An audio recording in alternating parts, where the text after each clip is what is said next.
네, 안녕하세요. 오늘은 제가 설 연휴를 맞아서 베트남의 지인분 댁에 방문 드리려고 잠시 하노이에 왔습니다. 지금 제가 있는 곳은 소피텔 레전드 메트로폴리탄 하노이라는 호텔인데요. 제가 개인적으로 아주 좋아하는 역사가 깊고 분위기가 좋은 호텔입니다. 보통 역사가 깊다는 것은 완전 그 신축 호텔이 아니기 때문에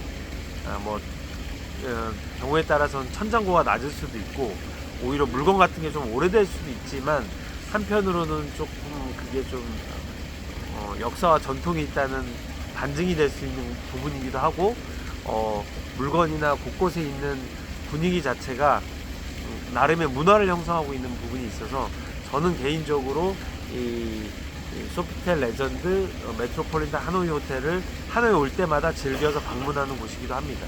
또 개인적으로는 제 지인분이 저한테 처음 식사 대접을 해주셨고, 제 하노이 베트남과 연이 만들어준 장소이기도 하기 때문에 개인적으로도 애착이 있습니다.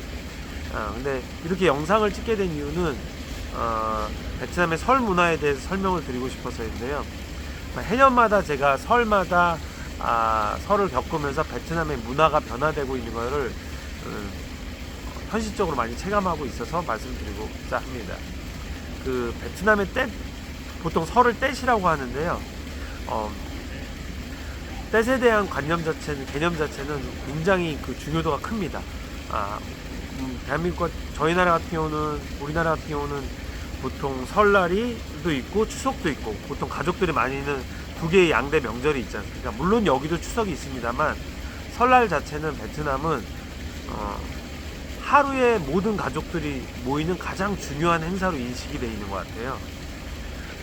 예를 들어서 지금 한국 같은 경우는 올해 2024년 같은 경우만 해도 개체휴일 포함해서 휴일이 4일이지 않습니까?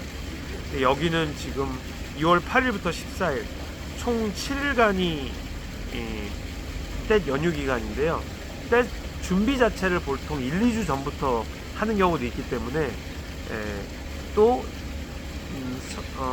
설날이 끈 전후로 인해서 업종에 따라서는 일을 잘 잡지 않는 분들도 있어요. 왜냐면 모처럼 시골에 내려가서 가족들과 시간을 보냈는데 그 시간을 명절 7일만을 보내고 오지 않는 경우도 있기 때문에, 보통 사업하시는 분들은 그런 부분도 고려하셔서 일정 조절에 좀 주의하셔야 됩니다. 저도 설 연휴 기간이 껴서 호텔 공사를 할 때가 있는데, 그런 경우에는 일정에 굉장히 큰 차질이 나게 됩니다.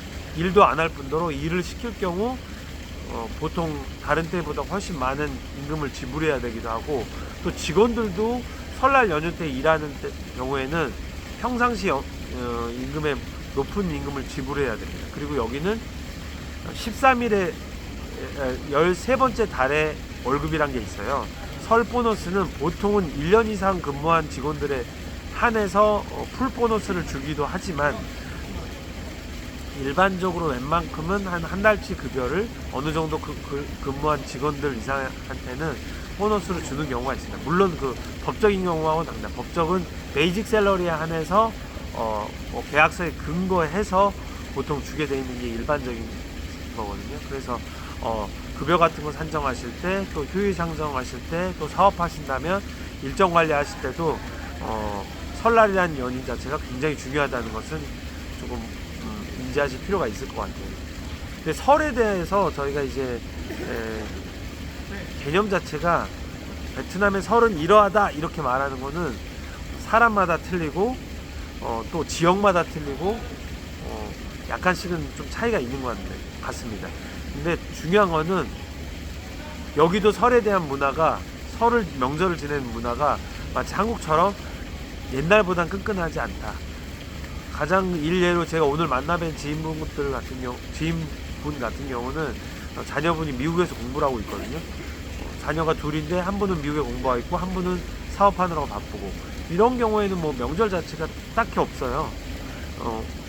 저는 이제 그분은 사업하시는 분이어서 명절 전후로 해서 바쁘실 것 같아도, 대부분 명절 직전까지는 유럽이나 외국에서 머물다가 명절에 와서 이제 꼭 만나야 될 분들은 오시면 손님 대접만 하고 끝나는 것 같아요.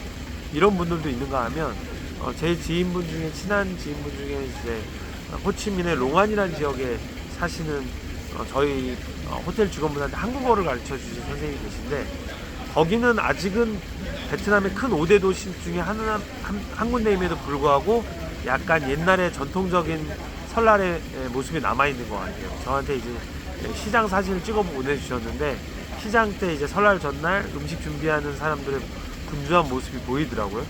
그래서 핵가족화가 되고 모두 다 명절에 바빠서 바쁘기도 하지만 아직도 시골 같은 경우는 전통적인 문화가 남아있다.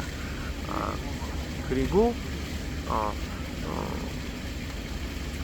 설이 끝나고는 정식 설 명절로 된 날 이후 그냥 그 뒤에 이어지는 연휴 자체는 일상으로 복귀하는 게 빠른 것 같아요.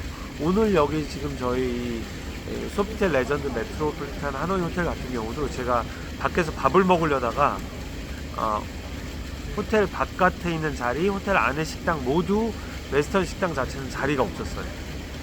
그래서 먹지를 못했는데 대부분 다 한껏 멋을 내고 온 베트남 젊은이들 사진 촬영하고 친구들 만나서 식사를 어울리는 모습을 보면서 여기도 그냥 긴 공휴일의 하나의 의미로도 연휴가 인식되고 있는 것 같아요. 저희 한국에서도 연휴 기간을 맞아서 그냥 가족들을 부모님을 모시고 가는 경우도 있겠지만 해외여행을 떠나거나 하시는 분들이 많지 않습니까? 저도 이제 최근에 부산을 다녀왔었는데 여기도 마찬가지인 것 같아요. 젊은 친구분들은 그 연휴 틈타서 친구들 만나서 놀고 하는 게 많고 물가도 정말 제가 여기 7년 전, 6년 전에 하노이에서 음식 먹었던 때하고는 좀 비싼 건, 물론 여기는 호텔입니다만 제가 지인분하고 먹었던 음식이 하나는 이제 돼지고기 튀긴 요리 먹었는데 700만 동, 그러니까 한국 돈으로 한 4만 원 정도 했었던 것 같고요. 제 지인분은 이제 어린 치킨 요리 한 마리를 통째로 먹긴 했지만 치킨이라고 해봤자 굉장히 작습니다. 병아리와 치킨의 중간 정도 사이즈 된 거가 한 900만 동 가량 했으니까 한 5만 원 정도의 식사를 했으니까, 물론 호텔 음식이기 때문에 보통 밖에 식당 음식하고는 비교가 되겠습니다만 보통 이런 명절 때는 또 호텔밖에 보통 식사할 때가 만만치가 않더라고요. 그런 점에서 베트남의 가족 문화라는 것도 굉장히 빠른 속도로 변화하고 있다. 전통 문화도 빠른 속도로 변화하고 있다. 이런 게 오늘 말씀이었고요. 저는 이제 사실은 호텔에 오랜만에 온 게 너무 기분이 좋아서 나중에 기회가 있으면 저희 소피텔, 또 특별히 레전드 자가 붙은 이 호텔에 대해서는 상세히 설명을 다시 한번 드리도록 하겠습니다. 그러면 고맙습니다.